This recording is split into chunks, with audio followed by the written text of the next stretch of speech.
Or just walked in the door. I was getting ready to start. Let's give him one more minute. Start. I still see a couple more doing online. Last month, because I'm going to try to make Paul like, so you guys don't just all look at me. Like, there you go. because that's what you got on your screens, right? Yeah, yes. Like you don't need to see me. Like no, nobody does. I've got you and then myself, and I'm tired of looking at myself.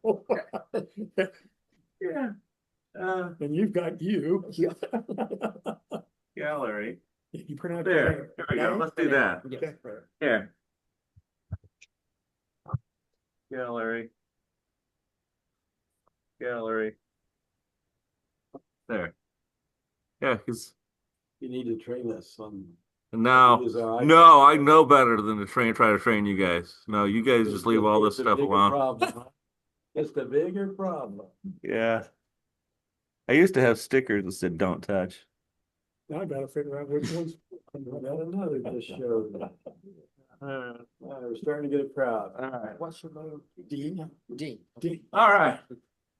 Well, welcome everyone to the January Prostate Network meeting. I hope you all had a nice holiday. We have a very special guest tonight, and his name's Paul. And I met Paul, gosh, 12, 13 years ago. I'm about a 15-year survivor myself. And when I was post-treatment, I hadn't heard anything about sex. I struggled immensely. I didn't know what I was really pretty lost. I was pretty lost. No one had given any information out. It's a little different now, but I know where I was at. And it was a prostate conference, if you will. And Paul got up and spoke, and I was about in tears just listening to him because he had such useful information.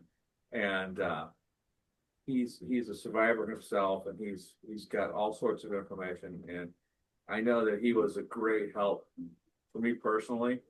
And I had seen last year several people had brought this subject up. And I appreciate that. And Rennie was one of them who brought it up. And in fact, he introduced me to a doctor or a group of them.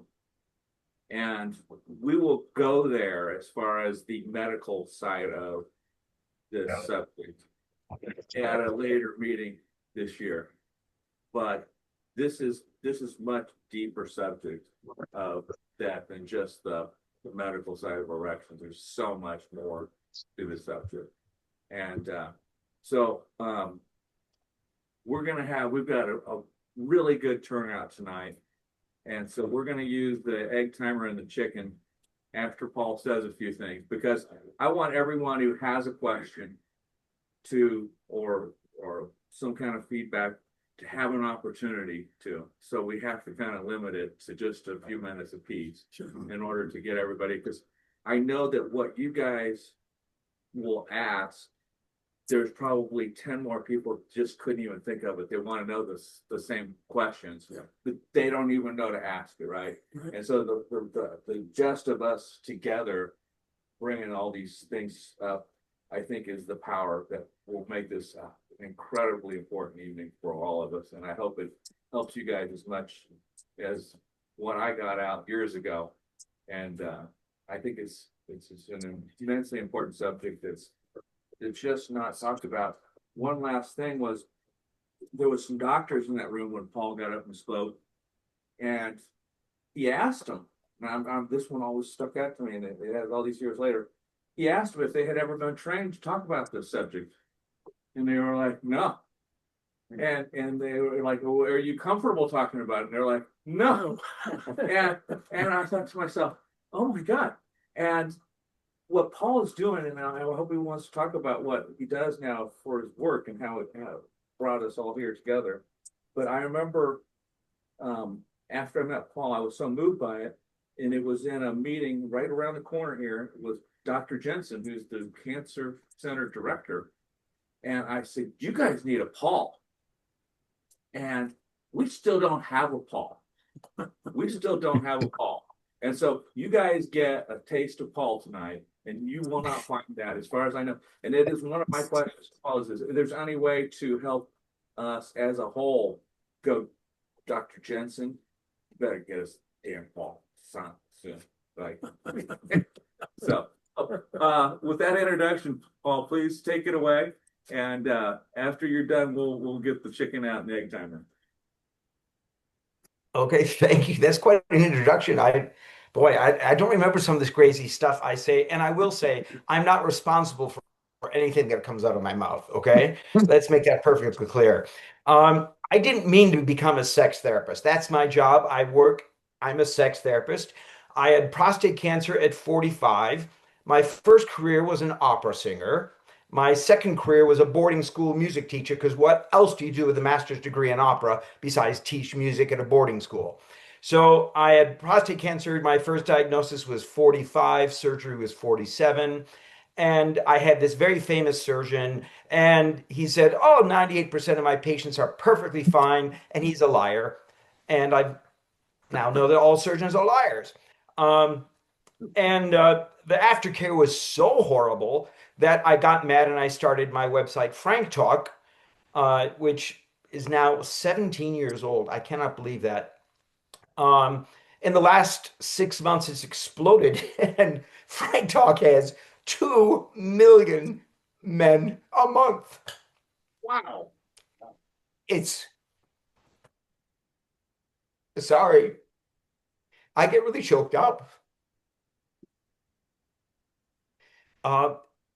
Last month, we had 2.97 million men on Frank Talk all over the world.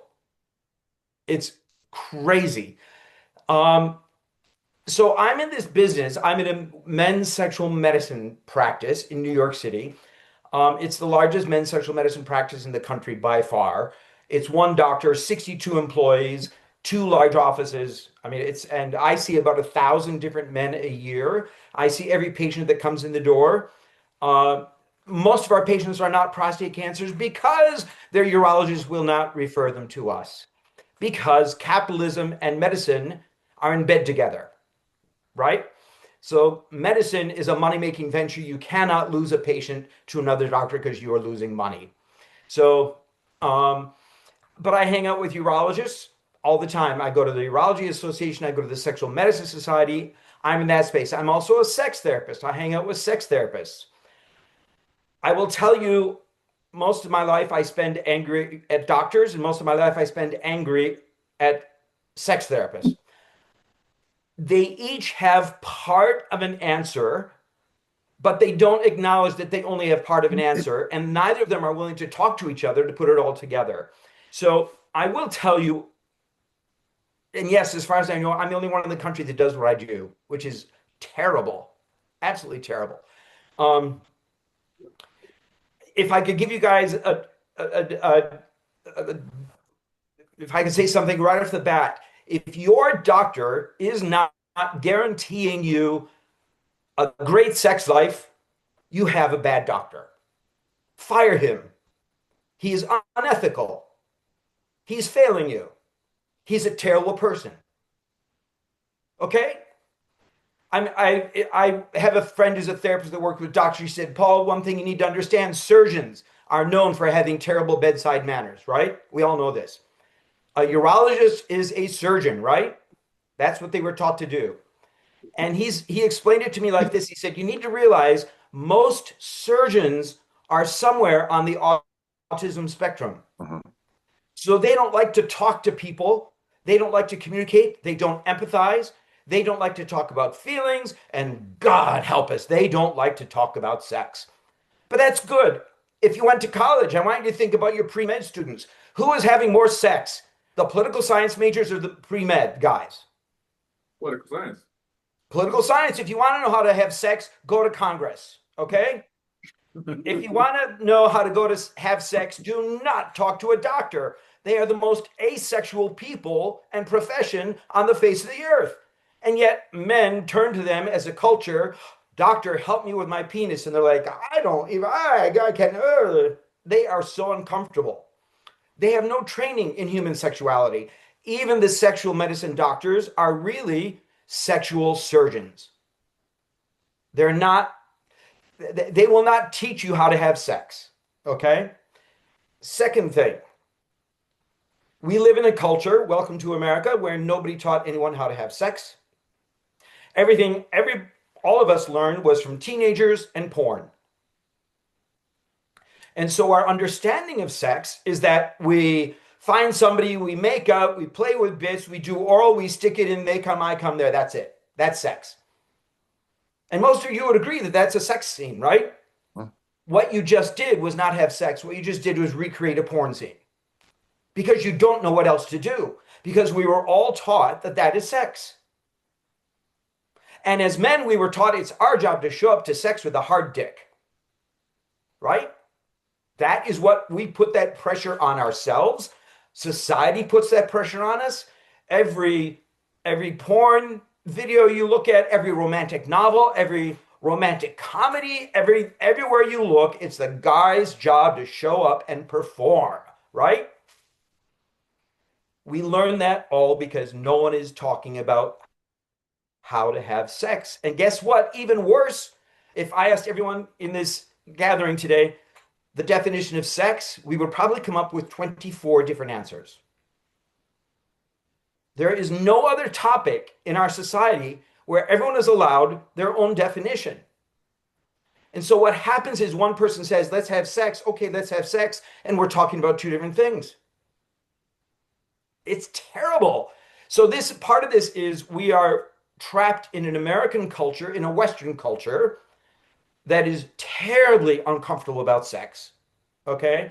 And so we are flailing because all of a sudden, if you're a prostate cancer patient, you've had some sort of sexual function challenge, usually ED, but also delayed ejaculation, loss of ejaculate, loss of lots of things happen.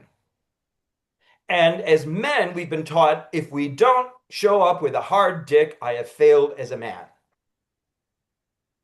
And that is why that is the crisis, and that's where the pain of all the sexual problems come in.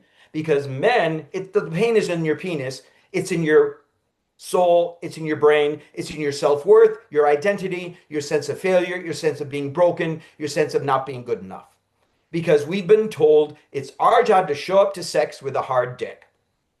And if I can't show up to sex with a hard dick, I'm worthless. And as men, we've been taught our job is to provide shelter, money, support, and orgasms.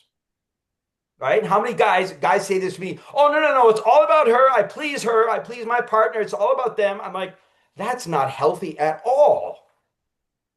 That is not how to have a sex life. Just working at pleasing your partner.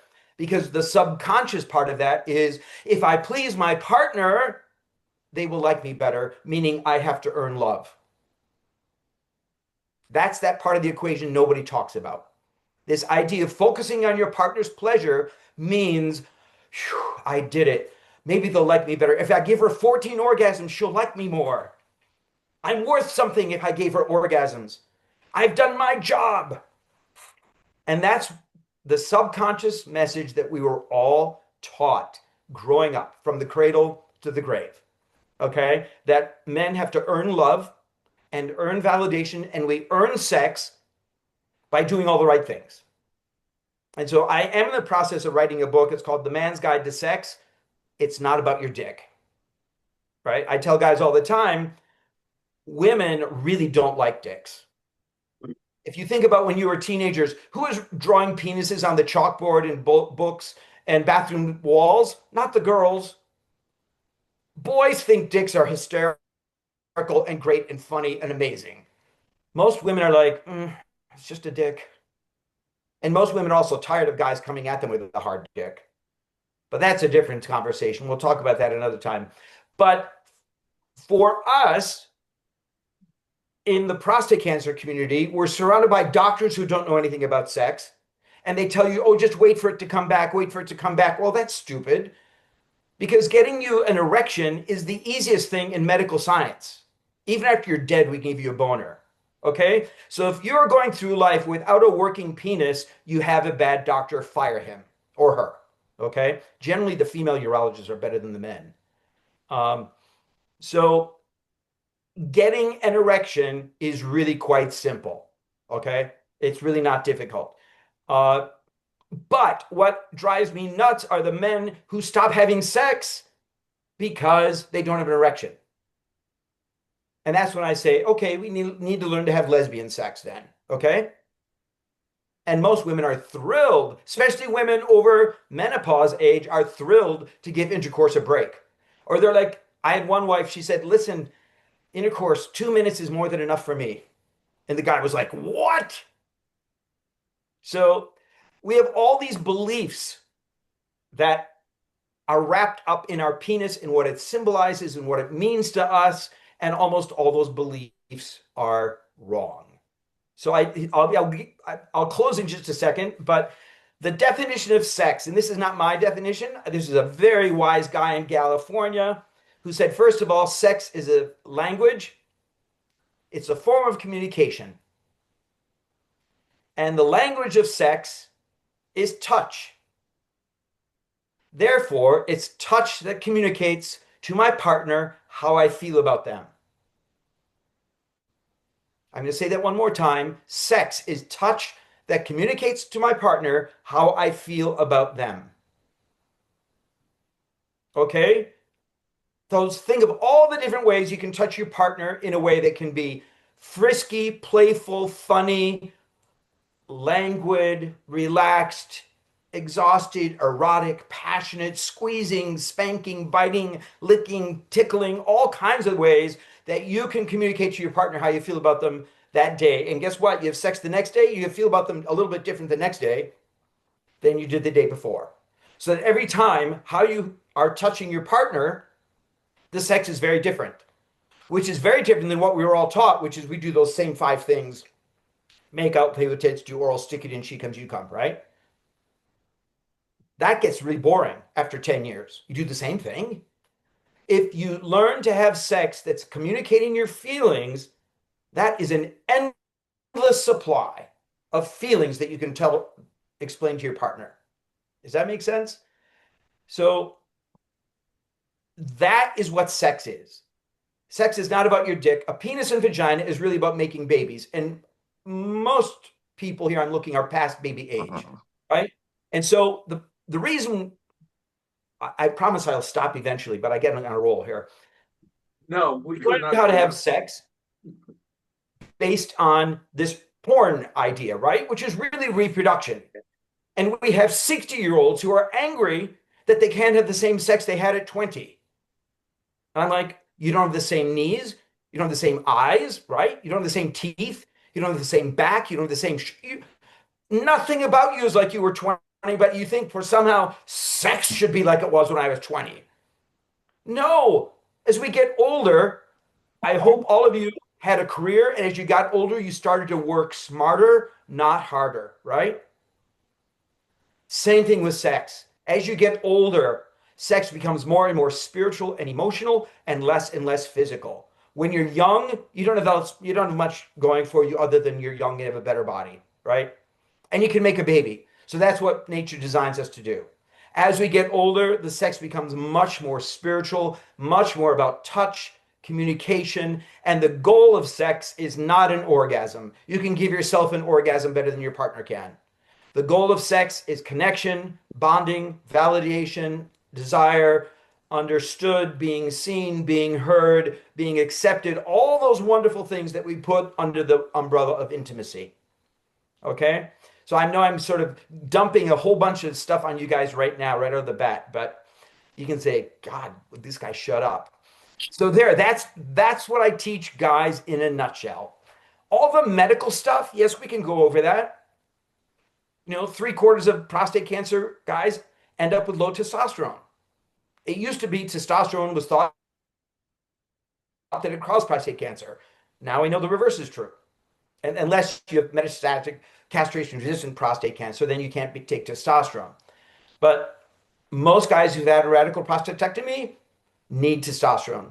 69% of prostatectomy guys end up with Peyronie's disease because of the hypoxia, the lack of oxygen flowing to the penis, because you're no longer getting regular oxygen, regular erections to oxygenate your penis. The only time your penis gets really fresh blood is an erection. And so that's why if you're not having nocturnal erections, your penis is starving to death, which is the atrophy that happens after all these treatments. So that's why the penis, yes, the doctors 15 years ago, Steve, you probably remember this, doctors denied that the penis shrank after treatment. Doctors would get so angry at patients saying, guys would come and say, my dick is shrunk. And they're like, oh, you're crazy. Now, sure enough, the patients were right. But guess what? The patients are almost always right. Lack of oxygen causes the penis to atrophy. And men over 60, their penis has lost about 15% without them even realizing it. That's not prostate cancer, guys. That's the average population, because most 60-year-olds are not having nocturnal erections. So it's use it or lose it. No part of your body gets better the more you save it up. Right? You don't sit on a couch all day getting ready for your marathon. Right? You don't make your penis get better by not masturbating or by not using it. Your body has to be used. Your penis has to be exercised. There. That's enough. I'll stop there. How's that? Thank you so much, Paul. Yeah, that's what I wanted you guys to get. And now I would like the opportunity to go around it, and anybody that would like to ask a question or say anything is welcome to. Is that Bill? On Zoom? Yeah, hi. Hi. I just wanted to introduce myself. I'm new to the group, and I was recently diagnosed, and I'm discovering things that you're speaking of today. For surgeons, like just take it out, etc. Dealing with going to radiology right now, getting opinions there, and dealing with uptakes in some other areas. So I do appreciate today's conversation and meeting everyone. Well, I'm sorry to hear that you got in our club, but I'm glad you're connected and here with us tonight. Thank you. What this is. What we do, there's several people that are new tonight, and I have failed to do that at the beginning. So what we are is a group to come together to talk about this, because you really can't talk about the stuff that you have to deal with prostate cancer with other people who don't have it, or you can, but it's usually futile conversations. We had that conversation. Yeah. People will say stupid things, and it's okay. So you have it, and you can't get rid of it. You can't get out of this club. So that's why we get together. And there's a lot of important subjects, and there's a lot of us.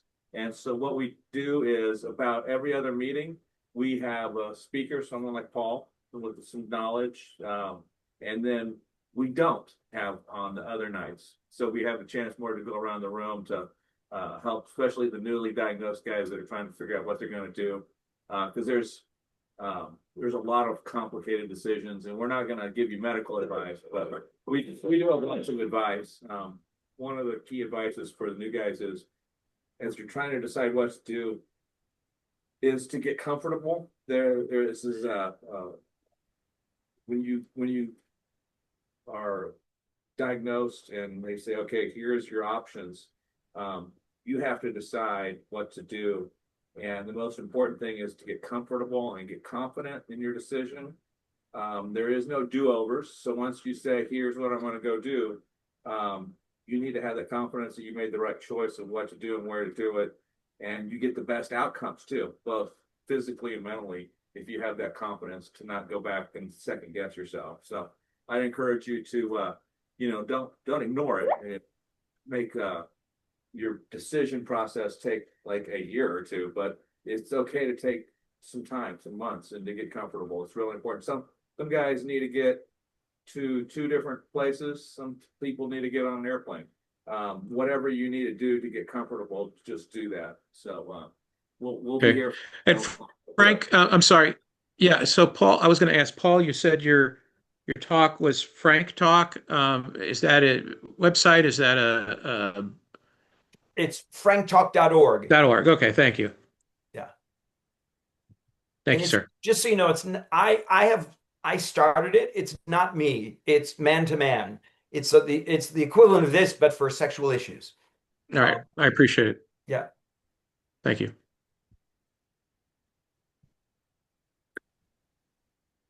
How can you be the only one in our country? That that is a good indication of society and sex therapists and the medical establishment. But there are sex therapists. Are there not other sex therapists that we could go to? Yes, there are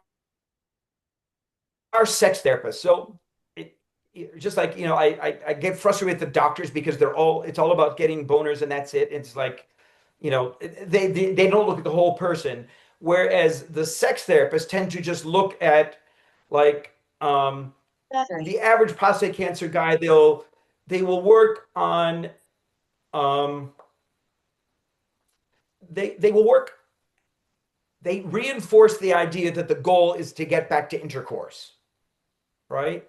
So a sex therapist, I'm saying, yes, intercourse should be on the menu, but we should all recognize that our understanding of intercourse and its role in our sex lives has been way overblown by our culture. And especially if you ask more mature women, especially postmenopausal women, a vagina is about babies, guys. A clitoris is about sex.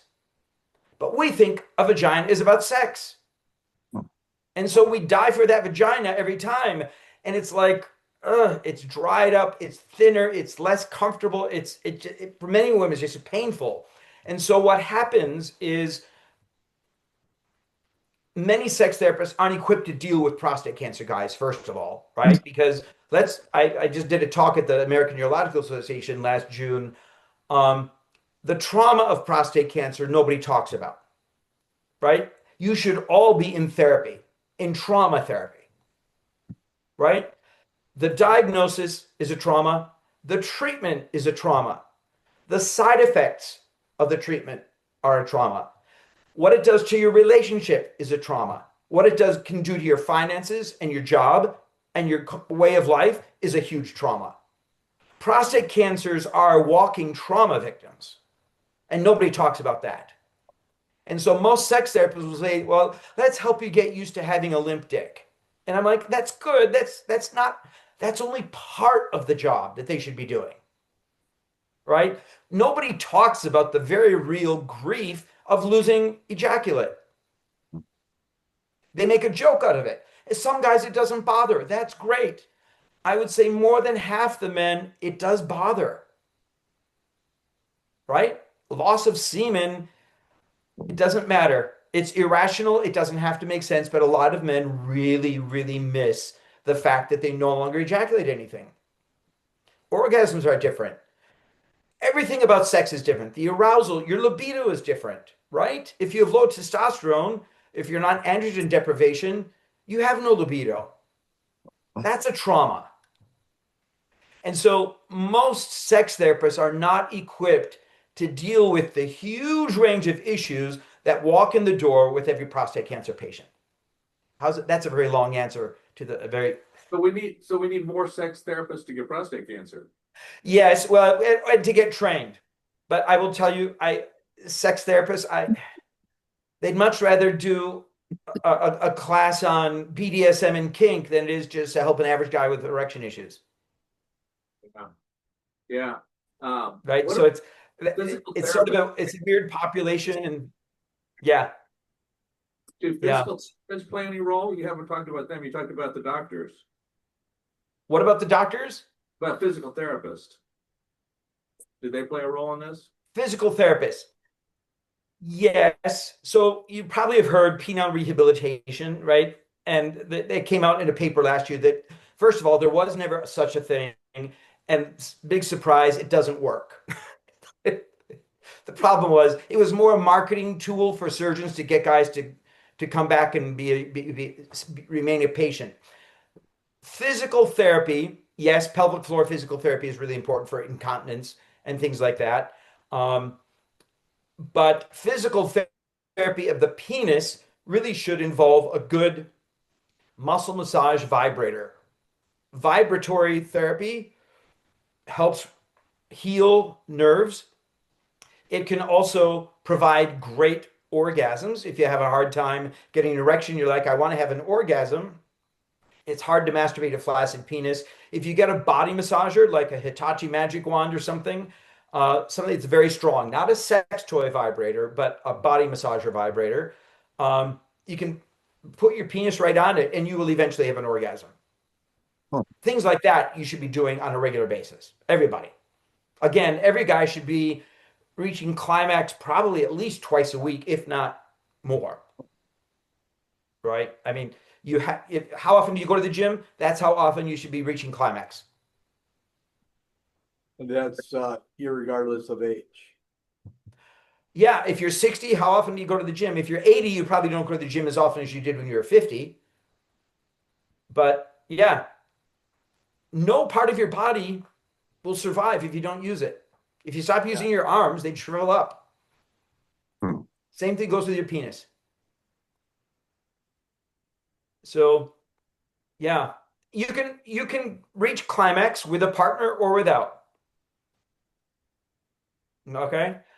But it's not our partner's job to give us an orgasm. It's just, it can become a lot of work after prostate cancer.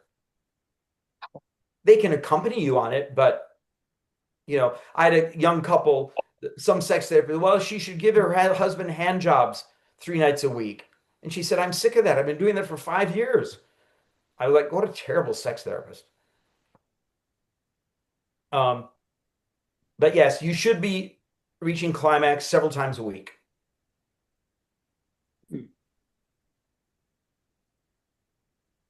Never seen this group so quiet.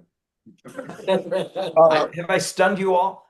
Steve, We'll get it going here. Come on, guys. Steve, this is Scott. First of all, thanks for coming in, Paul. I will say that I had a radical prostatectomy 3 years ago next month. So I'm pretty much 3 years out. At this point, I use a pump, not as often as I should, apparently, from what I'm hearing from you, to basically bring blood back into the penis. And with a pump and a ring, basically, I can have sex with my wife, but like you say, it's just different. It's different. Yeah. It's anyway. I think you understand what I'm talking about. Oh yeah, yeah. But the other thing that I wanted to ask about, you said anybody who had a radical prostatectomy has low testosterone. Yeah, not everyone, but 70%. Okay. Yeah. Can you give me a little breakdown on that, or a little expand on that a minute? Well, you're when they test your PSA, they should be testing your testosterone levels as well. So low testosterone or testosterone replacement therapy gets a bad rap because of the gym culture, right? And the eternal youth culture. Low testosterone is a significant health risk for men. It causes obesity, heart disease, increases your chance of various kinds of cancer. It increases rates of diabetes. And believe it or not, we diagnose at least one man every single day with osteoporosis who has low testosterone. Low testosterone will cause brittle bones. And we've got 60-year-old men who are falling and breaking their hip as if they were 85.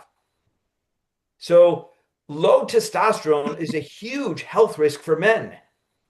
Okay, it's not so you can be body beautiful. Yeah. So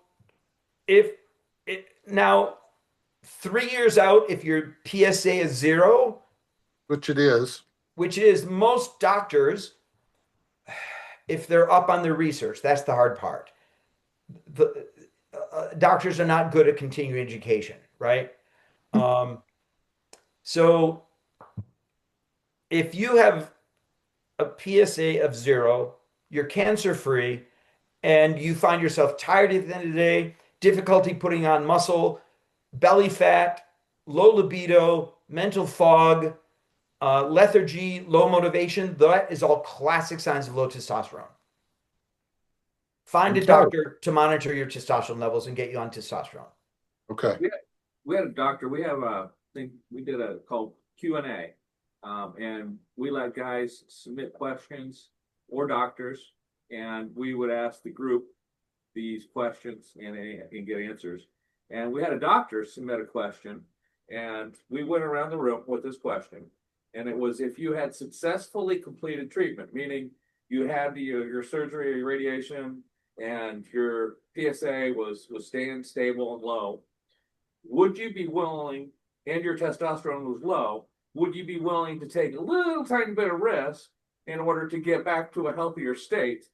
And the men who had not been successful, that were still struggling, were immediately jumping in saying, "No, don't do it." And we're like, "Well, you don't qualify." The men who were single were like, "Yeah, heck yeah, I'm going to do that." And the ones who were married were like, "No, I don't want to take and put my partner through that kind of risky situation." And so there, I think it's some limited conversations in our area on that, but Okay. as part, Yeah. I don't think you guys are getting testosterone. If you No, go you're down right. Google scholar.google.com, please don't Google anything. You can only use Scholar Google. And all the research in the last 5 years shows that prostate cancer is exacerbated by low testosterone, and healthy levels of testosterone, as long as it's not metastasized, is good for a man. Yeah. Okay, so I'm that guy who has an aggressive cancer. Uh-huh. It's metastasized. I just had 37 days of radiation. I'm in a clinical study at KU. So I'm getting both Regalovix and apalutamide to get my testosterone to 0, or my body not to feel that. And I've gone through, my hot and colds and all that adaptation kind of stuff. But never during this time of treatment have I've gone to the gym a minimum of twice a week, and I'm trying to hold on to what I have. I'm still doing the same load that I was doing about the time I had my prostatectomy, but I feel like horseshit a lot. I have bad attitude when I go in. I have to motivate myself very, very, very hard just to go get things done. And so that's the process I've been going through. And I see my doctor next week, who's actually monitoring my testosterone levels. But I have an aggressive cancer. I went into my surgery as a Gleason 8, but after the pathology report, I'm a Gleason 9. So I am a high risk. So, I'm in this place where, and I'm doing this clinical study, and there's things I was taking to help mitigate supplements and stuff like that. Because I'm in this study, they have eliminated some of those things that could help me manage the ADT stuff, because they don't want it to cloud the results. So I'm in this place. I'm in this funny place. They're helping me, and then they're limiting me. So I'm kind of like this. You gotta Where you gotta they focus on the limiting? cancer. You can't. You're not qualified for the testosterone. You're in the take it away. Yeah. Yeah. They got me totally And you may zero. not be able to get So right now my PSA count is less than 0.01. Yep. And I'm managing my ADT with just attitude, determination, and sometimes I get a little help from my son, who came here with me the first Yeah, I time I remember, came. yeah. So I lifted with him today, and so without him it would be much harder.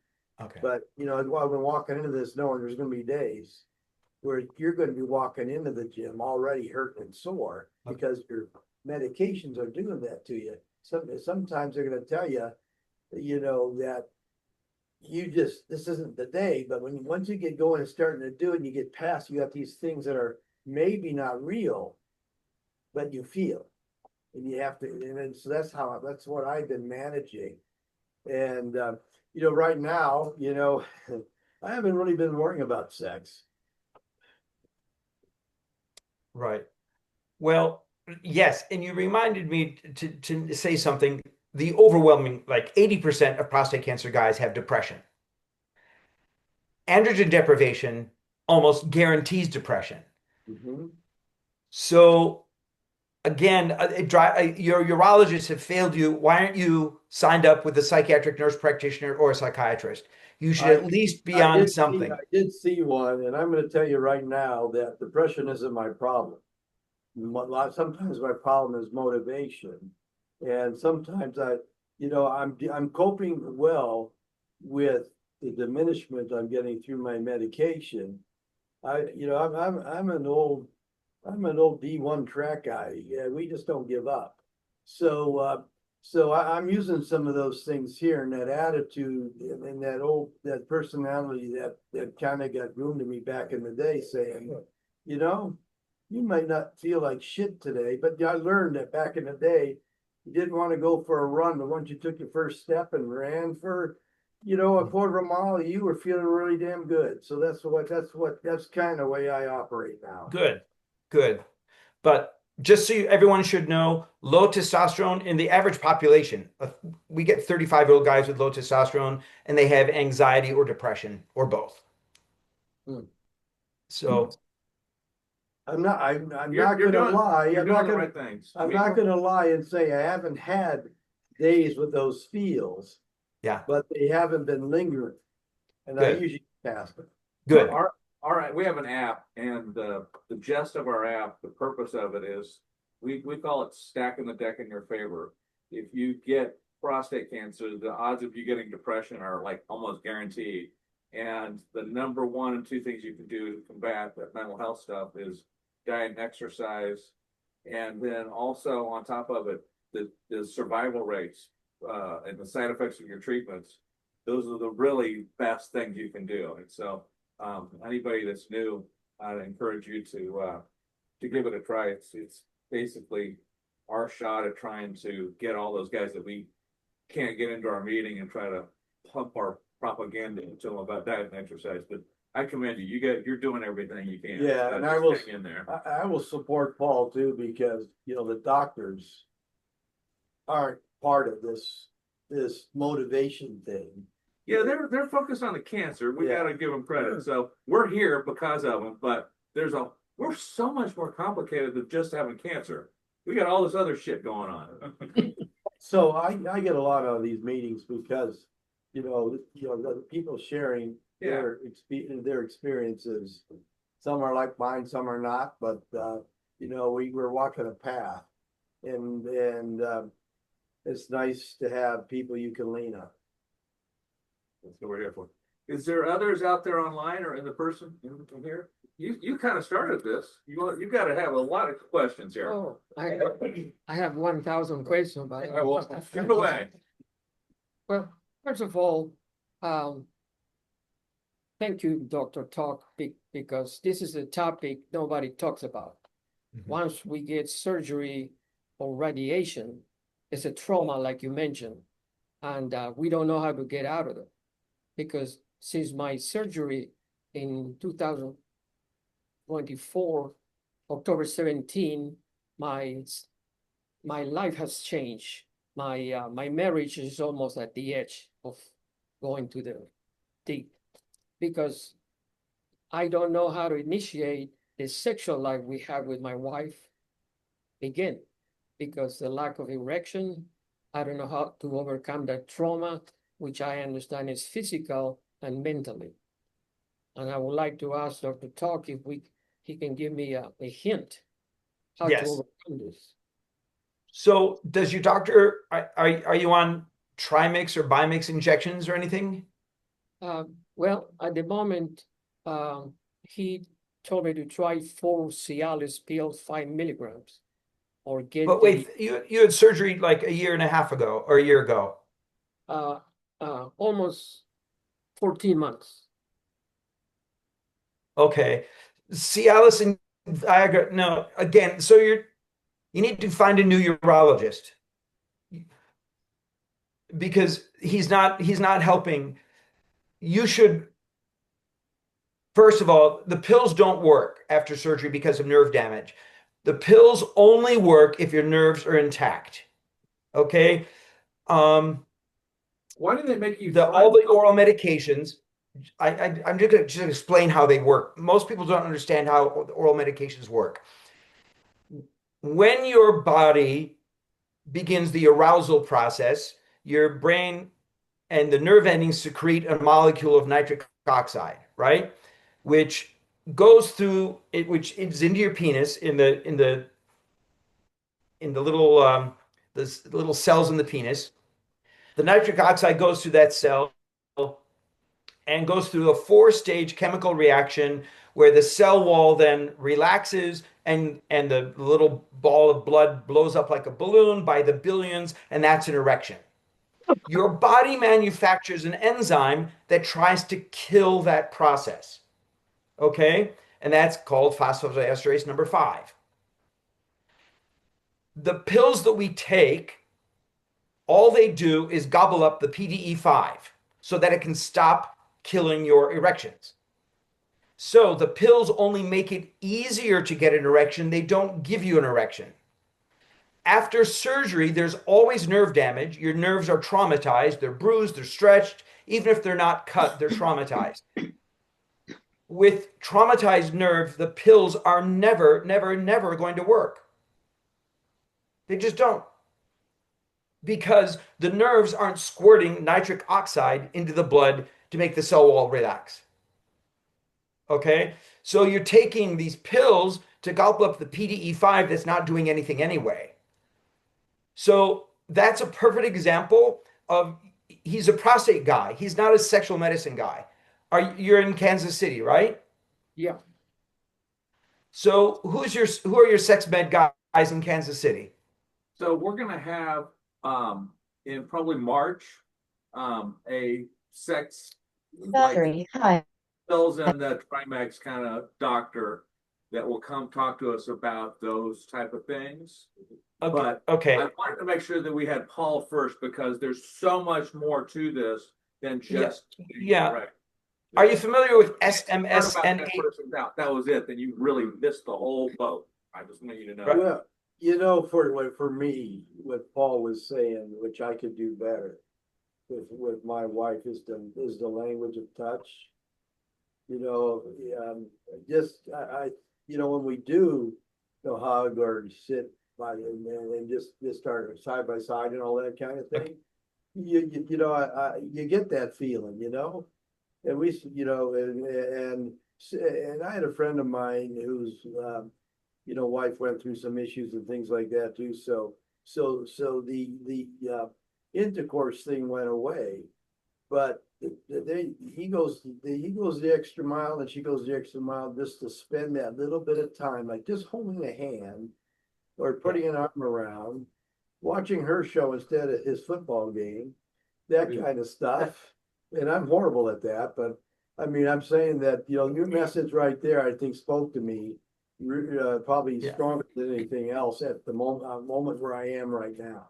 It reminded me what you said. Right. Paul had a slide. I remember your talk so well. You had a slide that said not no sex, it was different sex. Because I was like, Yes. oh, sex is over. Like, because they kind of like, it's over. And it's like, oh shit, it's not over. Right. So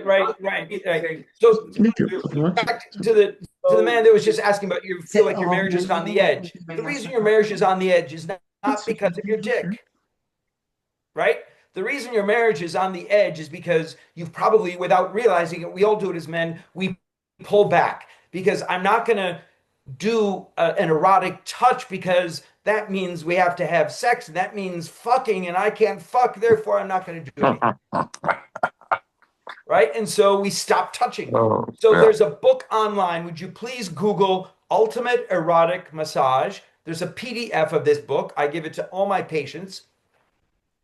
And it is a guide for erotic massage. It's how you get a jar of refined coconut oil. You light some candles. You and your wife take a shower together. You put her in the bed on a couple of towels. You get the coconut oil and you cover her head to toe in coconut oil and then lick it all off. Promise you, she will not wonder where your dick is. Okay, Allergic to that's the coconut kind oil. of sex women are dying to have. Women do not want your dick. They haven't wanted your dick in 30 years. They want to be made like they matter. They want to feel loved. How great a job does your penis do at communicating your feelings to your wife? None. None. Actually, when None. like you said, So would you earlier- please stop? like you said It's- earlier, when they're What everyone's doing is what I call frat boy fucking. None of you are fraternity boys anymore, so stop frat boy Hey, fucking. Paul, quick Yes. question. You started to mention something about SMS something, SE? SMSNA. That's the Sexual Medicine Society of North America. Okay. And go to that website, and it has on the top resources. And you put in your zip code, and you can find a sexual medicine doctor near you. I'm glad you're having somebody in a couple of months, but call tomorrow. Thank you. Okay, Yeah. your prostate guy is not a sex doctor. It's two different worlds. Yeah, they So- solved cancer. We got to solve all of our other shit. Right, they've done their job. So go to a sexual medicine doctor. If you do not have erections, get on injections ASAP. And if the injection's not the answer, get a penile implant. They're amazing. Go Yep. to Frank Talk. There are guys near you. I know there are guys in Kansas City that will drop their pants and show you their implant. That we have. That's the part that we have. We have that, and we're gonna bring that to you guys in like March. Okay. But what we didn't have was Paul. Yeah. just all about Between it. surgery Yeah. and implant, there's a huge world. God tonight, I'm telling you right now. We did. see that. Yeah, most of you will not need an implant. So Right, Paul, let I me mean- ask you a dumb question. When you're using the implant and these injections and stuff like that, will this help with the atrophy? Oh, yes, the injections will. The implant, it's a moot point with the implant. I But figured that, yeah. using injections, yes, will help. Another thing I wanted to mention, if you're on androgen deprivation, testosterone deprivation therapy, you have no libido, right? Right. And the problem is, and this happens to all men whose testosterone gets lower. As young men, we were taught you have sex when you're horny, right? Mm-hmm. Right. That was a horrible lie. Hmm. That means that one of the most important aspects of your life are depending on your balls. You're not taking any responsibility for your sex life. Oh, my balls, it's like I'll go to work when I'm poor. No, you have sex because the relationship deserves it. You don't have sex to have an orgasm. You don't have sex because you're horny. That's what little boys do. We grow up, we are in charge of our sex lives, and we say, honey, next Saturday afternoon is our time together. I want to kiss you from head to toe. And if you remind her all week that Saturday you're going to make love to every inch of her body, she will be in the mood, I promise. And she's not going to wonder where your dick is if you're busy kissing her all over. So even with no libido, you can still give a great, loving, erotic massage. You will not have the sex drive to screw like you did when you were 20, no. But it's going to be a very different sexual experience, but very, very enriching, very nourishing, very connecting, very bonding, very rewarding. The old patterns that you were taught of how to have sex were all lies. Okay? We have sex because the relationship deserves it. So if you take nothing else, please just remember that. How's that? Good. Did that answer your question? You said you had 1,000. You only got one in. Yeah, no, I'm giving the chance to talk, everybody. Yeah. Is there anybody who hasn't chimed in yet? who'd Yeah, like to? I Oh, did. please. I'm, to be honest with you, sir, I came here, I've just been diagnosed with prostate cancer.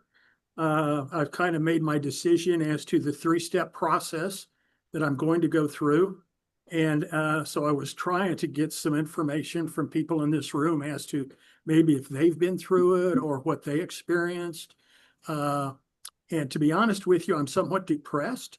I'm not a depressed person. I didn't get my life insurance so that if I commit suicide, it still pays out. But I can see where I will.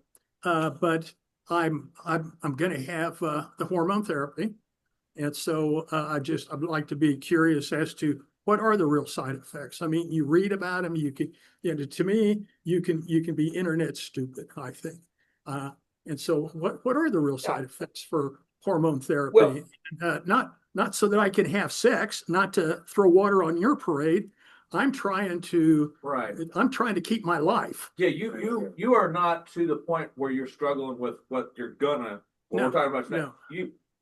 I think I'm trying most to get every guy in this room has gone through hormone deprivation. You had. Can you tell your about what you? I mean, I'm going. Mine is the shot that they give me, and I have so many of them, and so I had my first one. So I wanted to know how many weeks do I have before I start crying? I mean, that's being silly, but it's like I need to know so that I'm more interested in quality of life than my life. Yeah, I think I had my prostate removed. Then 5 years later, they came back, so I had to do the radiation and all the Lupron shots. Right. So, I'm just it's all so new to me that and it's like with I think he said you did so many direct radiation. I had 37 radiation. Right. So anyway, I'm gonna have 20 low dose. And so there's some side effects to that.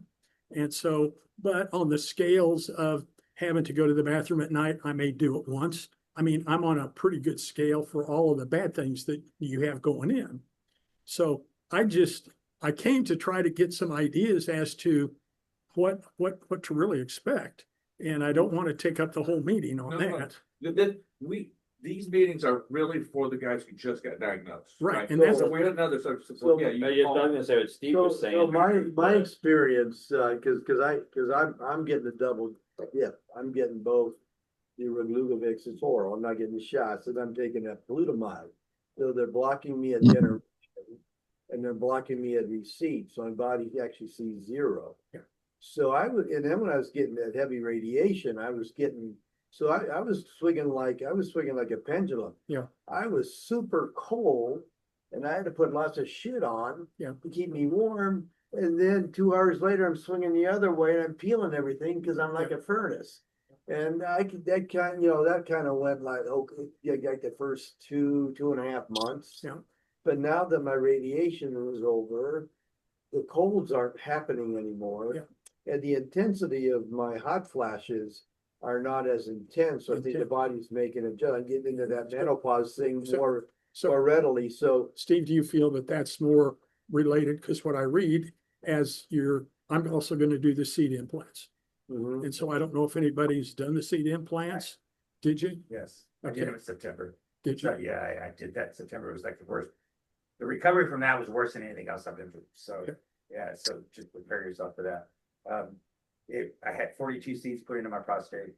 And then they put you under, they put the seats in. Right. Like, it sucks for that was on a Thursday. So by Sunday, I could pee again, kind of normal, but not really.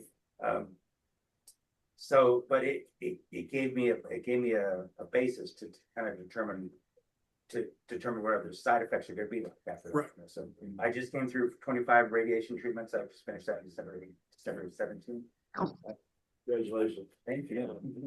I'm on 18, so and I've been doing the Zytec. What is that? I'm getting the shots. So I was getting the monthly shots. Now I'm down to quarterly shots. So I was having some. Is that for the hormones? Yeah, the hormone deprivation. Yes, I don't know the terms. Yeah. They start you with something else and you get them every month, and then you go to the Lupron or something similar. And is there I get one shot every 3 months. Yeah, that's what I'm on too. Okay. But I was also on the oral medications, 1,000 milligrams of. I was trying to look it up, but I didn't find it. So, but that was causing some issues with my liver enzymes, so I took all that for now. Right. So I'll be going back actually Friday, getting the blood test, and then we're gonna see what. So just curious, not taking everybody's time, just found somebody. No, done it. we want to be Okay. here for you. Is that with the seeds though? Steve? It's that increases of course, the radiation in that. Yeah, once, And so Sorry. did you, they give you a test beforehand as to how many times you pee at night and all that kind of There's stuff. a, And you get a score of like 1 to 9 and 10 to 19 and then the other one. So do you kind of, this is gonna be a silly question, where on that scale you might have been, because that has a lot to do with your side effects as to where you're starting, as to how many times you urinate, frequency and things of that nature. I actually started pretty healthy, so I have very healthy erections. I never got up at night. I eat normally unless I drink too much coffee Good. or beer. And so this has been some altering changes for me, and I'm not really happy about it, but so I kind of went through depression. Sure. Went through a lot of anger, because you're making changes to your body that are permanent. Yep. So, and the choices you have are either radiation or getting surgery, and neither of them are good. Right. But I decided to go with the radiation, and because it's a longer course, Right. I figured I'd get less damage Right. in the long run by doing Correct. that. So that's what I decided to do. It has metastasized, so I have a couple of lymph nodes that it touched, and then I also have there was a spot on my hip that they was showing it could be cancer, but they did a biopsy on it, found that it came back negative. The doctor said, well, you could have negative, you could get false negatives, and so so when I did the radiation, I was like, just hit it, just do it. So they did. So they did all that. So so I'm tired. I kept hearing about I kept hearing about fatigue, and what does that mean? Different people, different things, different people. everybody's different. Yeah, but for me, I still push hard, Right. always, and change my diet so I don't eat anything processed. I cook all my own stuff, and I'm all like this. For me, along your lines there, it's funny how this is a side effect I hate. Mhm.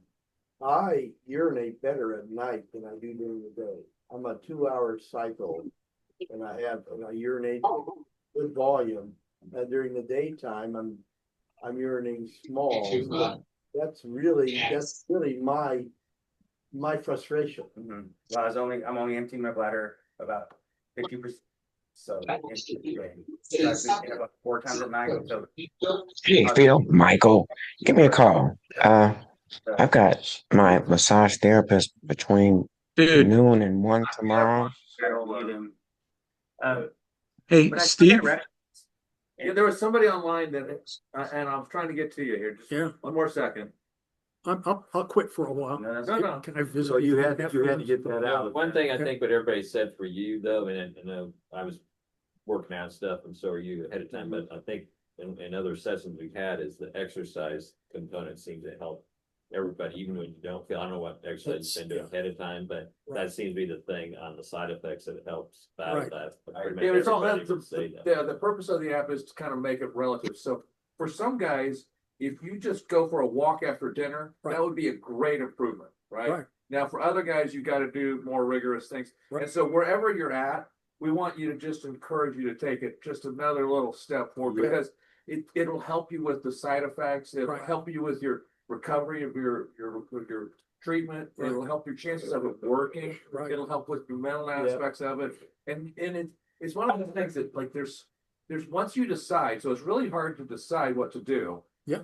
And then once you do, then kind of everything's out of your control. You just kind of Exactly. gotta take it. But you're in control of what you buy at the grocery store. You're in control of whether you go out for a walk after dinner. Right. And if you're struggling with your relationship, if you can go and add going out for a walk after dinner and maybe talk about things a little bit, you could maybe make a lot of progress. Yeah. You know, because I personally find when people I talk to a lot of people, and when I can, and I encourage all you guys, if you guys want to schedule a walk with me, I'll do it. Like, that is my favorite way, and not a phone call. Let's schedule a walk. Let's go to a park. Cool, okay. I mean, that is my go-to. If you ever want one-on-one time with me, and you're willing to go for a walk, and I don't even give a shit if it's cold. I bundle up and go. That's when I think the clearest, and I just would encourage you to try to Steve, do and that. that's not taking up everybody's time, but when you walk, it's like, that's what I've started to do with my walk. And so So building up the body mass, so how do I, my son, oh, Dad, you gotta go to the gym and lift all this crap. I've never done that in my life and I don't want to start it now. Right, it's not your thing, that's okay. So what kind of things do you do? Is that in the app It also? is. It is. You're gonna check the box that I never go to a gym, and then it's gonna show you Okay. how you can exercise by sitting up and down in your chair. Body I weight, can do that. yeah, body weight So movement. that's what the stuff like videos that. for you will be. Okay, Yeah. that's great. Okay. The worst thing you Thank can you do, very the much. worst thing you can do. There was somebody online that we cut off that wanted to say something. Yeah, please go ahead. Yeah, Steve, I had a quick question because you mentioned the seeds were the worst part. Oh, yeah. But you had issues with what? Could you elaborate on that? It wasn't just the actual event, the actual procedure and the recovery for the procedure was probably the first part. So Yeah. It's because- surgery. Was it any different than doing the biopsy? oh yeah, it's like everything done biopsies. So but they actually use a long needle and they insert radiation seeds. Yeah. And so if you think about a number 2 mechanical pencil, that's about how big they are. Right. And so they determine how many they're I gonna got you. Okay, I understand. I understand. It wasn't post. It was the process. Okay. It was Thank part you. of it. I don't know if I have a question. I'm kind of trying to connect a lot of the dots that you are kind of taking notes and on things and tying like some of the physical stuff to the emotional stuff, kind of the same way for Paul. So first off, you're kind of talking from a physical perspective. You know how if you're not getting erections and it's shrinking up, I do a pump. I try to do it a couple of times a week with the erection pump from going back a few years ago, right after I had the surgery, which was about 5 years ago. Then I finished radiation a little over a year ago. But I've tried to maintain that, getting the blood in there. So does that help from that perspective? Is one of the questions. Even if it's better than not having the nightly erections that help physically. And another gentleman had mentioned, I haven't got that point to use it in intercourse yet, but there's the rubber band things that you can apply to that as well. So I guess from the physical therapy standpoint, does that help the Yes. physical? Is that enough, or should there be more of that? And I was going to try that. I mean, every day is better than not, but once a week is better than nothing, right? So yes, please, anything you can do to get blood into the penis. Also, the vacuum devices with the constriction bands, they can work, but I'm always curious why we're not using injections when the injections are painless and inexpensive and much better for your penis. So, I hadn't looked at that. I hadn't looked that far yet, just because I kind of started taking some of the medicines as well. Like they spared some nerves, and I think took nerves on one side. So then I had to start doing the radiation. So then the pill, that part didn't matter. Yeah. Now I've gotten far enough beyond that to where I've looked at that. But then you have half the nerves you had. Are they still not going to work? And we don't know, but you should be having. Even today, you should be on injections, right? Just because you're undergoing cancer treatment doesn't mean you put your sex life on hold, right? So, again, you're with the wrong doctor. These guys are saving your life, which is great, but let's go to a sexual medicine doctor to get on injections so you can have an erection and have fun intercourse. And the injections are much healthier for your penis. Using a penis pump every day is great. I have guys get a cheap plastic one from the sex shop and use it in the shower every day. Just while you're there naked, put it on your penis, pump it up, let it hang there for a few minutes, rinse it off, and you're done. And that's enough. Does insurance cover injections, or does some insurance cover? Generally, I don't think so. No, because it's off-label use for trimix and bimix are off-label, right? They're mine are not. And there's like 2 or 3 places that are reputable in town that you can get it. So be really careful where you go. Without a prescription?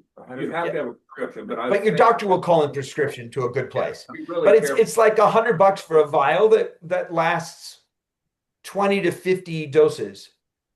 So it's And really it's not very expensive. A needle in your dick?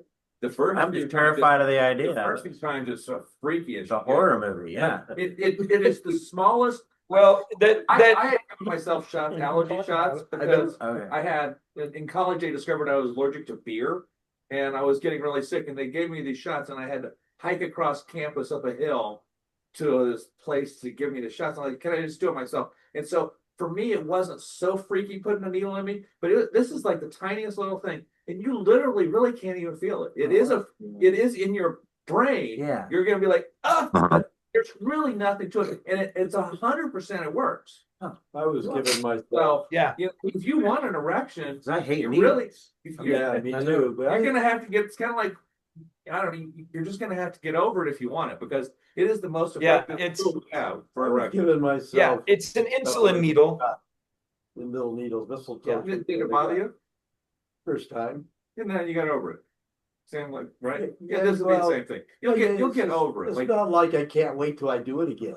I know, but the first time the doctor's gonna do it to you, and then Oh, really? yeah, they're gonna do it to you. Well, that makes it even worse. What the dosage is. You gotta get the dosage right. Okay.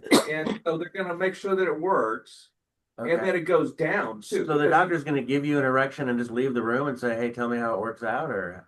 No, it's gonna Yes. be monitored. Oh, wow, okay. How long does it last? You have to wait a couple hours? Yeah, how long? Uh, Well, I'll tell you what. Everyone's different. You don't know.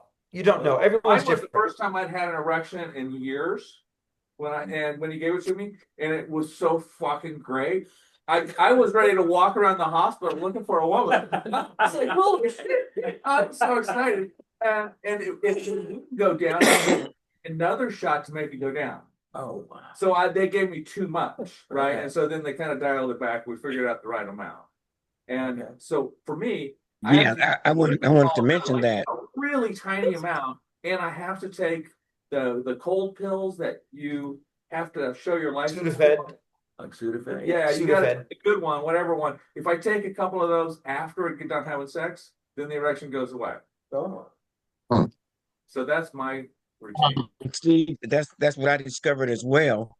And I have the Trimax, and I use the auto injector now, because pushing it in with that needle was kind of up here.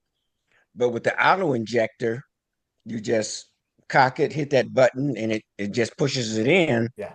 And I had to learn on that cold medicine, because that thing gets hard and it stays that way. And you'd be like, this shit hurt. I didn't know they had an It's- auto Yeah, injector. the Trimax, but Paul, what does the Trimax actually do? That, you say that the pills help to relax those muscles.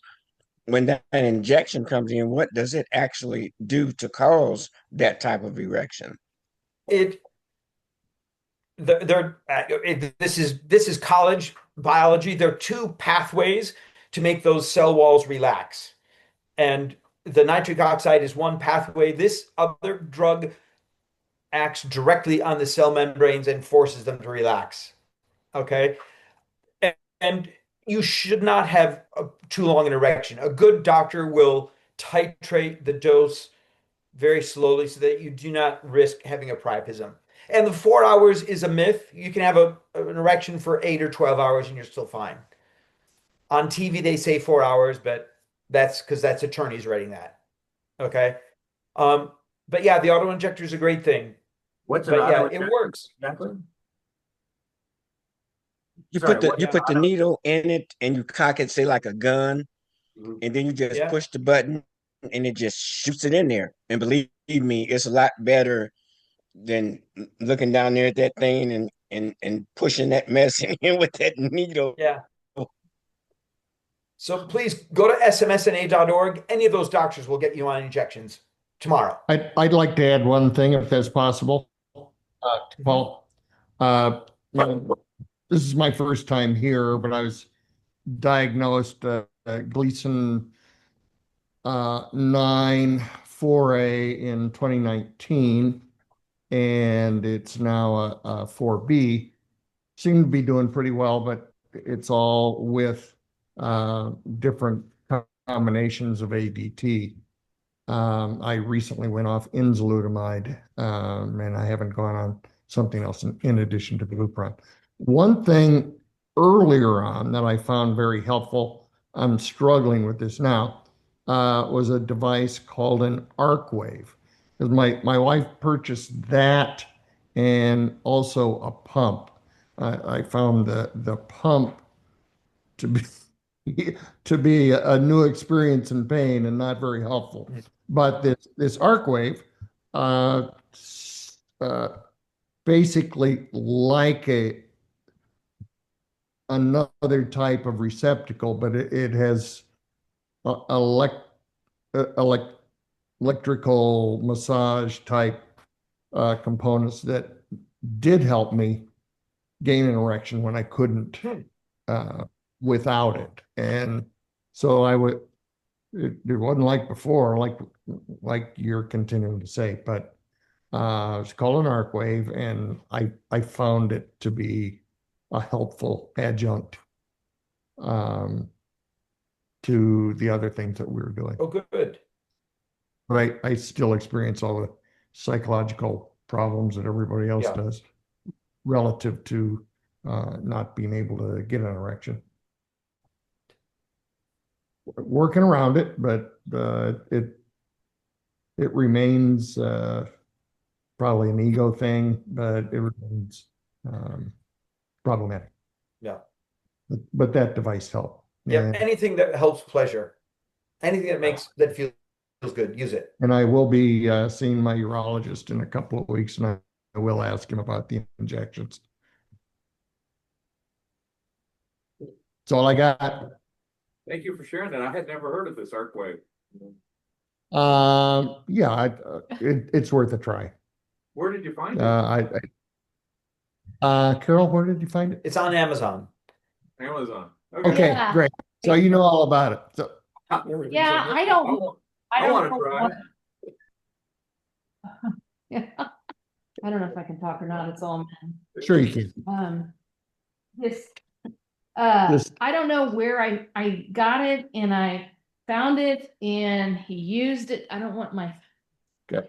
And I was explaining it gives a male the same type of orgasm that a female has, like a clitoral orgasm, Right. and they also come more than once, which he has with this thing. And at first it was kind of painful and scary, but the more he used it, the more it worked. And then at that point, he was able to get an erection after using it for a while, and things were great. Now, I can't remember if he was actually in just a Lupron treatment or if he was in ADT. It worked best when I stopped both. Yeah. I stopped both. I had 40 radiation treatments because I had some large mets in my abdomen as well. And then I was on the Lupron and abiraterone, and I got so tired and weak that I just went off everything at 19 months and had several pretty good years. And that's when things were working best, when I was not on any form of ADT. But And I had to talk him into using it. It was a little bit embarrassing. It's basically a device you put on yourself, and you turn it on, and it's very overly stimulating. And there's you can turn it down or turn it up. And I thought it was fantastic. And there was a female, I don't know if she wasn't a sex therapist, she's a urologist. I believe her first name is Susan or something. I haven't followed her for a long time, but I let her know about it because I thought, wow, you guys need to know about this thing, Well, thank you so much. That's all we got. You guys, all around the room, and Paul especially, you guys have really helped each other a lot tonight. And I really appreciate that. That's why we're here. We've got to support each other in our journey, and to start out from being when nobody had a question to where we ended up, kick ass, guys. Way to go. Here's But a shot we're of the like 10 injector. minutes. So is there anybody left that hasn't asked anything, please? Showing it right there. I just want to Show say it this again, is show it a again. shot of the injector. Yeah, I want to see that. What is Oh, it? there it And is. you put the needle in one side, and then you screw it together. And like I said, you cock it like a gun, and then you push this button, and it injects it right in there. Injects what? In your penis. What does it inject? Mhm. We've gone over it. Oh, okay. Is it pop out a needle? Yeah, a needle comes out. You Okay. just The put it needle, against your the penis and needle push comes the out button. this end, and you're supposed to make sure you don't put it directly on the vein. You got to catch an area that won't go into there, just a flat area. And have you used that? Oh yeah, Okay. it works. It And is. believe me, I'm telling you, for me, it's a lot easier than just the needle. The needle is really thin. It's a real small needle, but pushing it and injecting it in there just with the needle was a problem for me. And then I found out about the injector, and so I got it. Yeah. What is this called? Your doctor knows all about it. Oh, okay. We talk about, Your yeah. doctor knows all about it. Okay, Go to bye-bye. smsna.org. Bye-bye.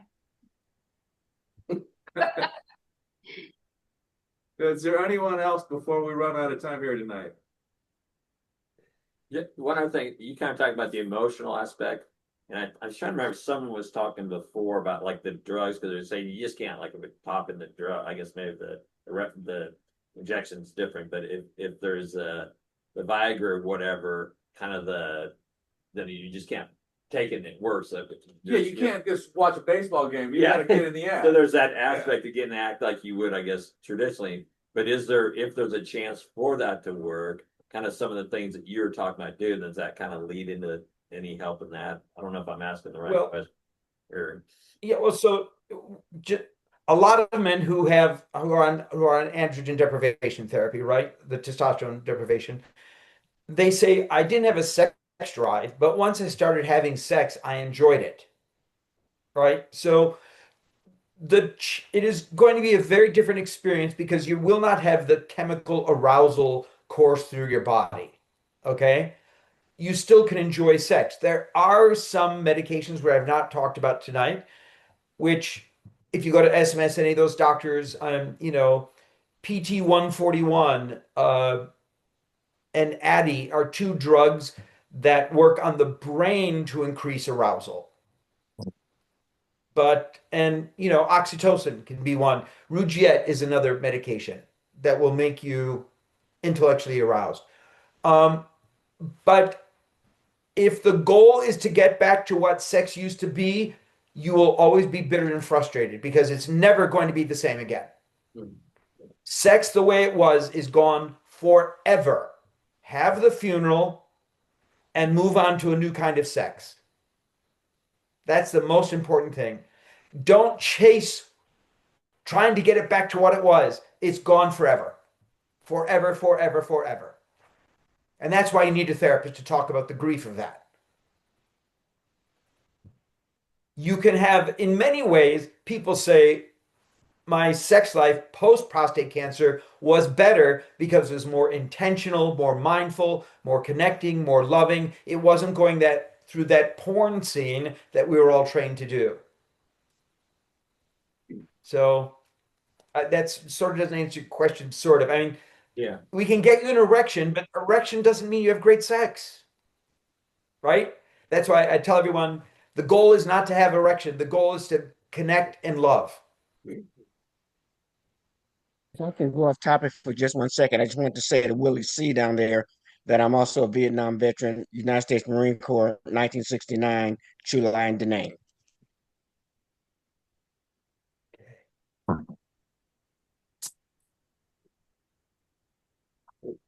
Gentlemen, give it up for Paul, man.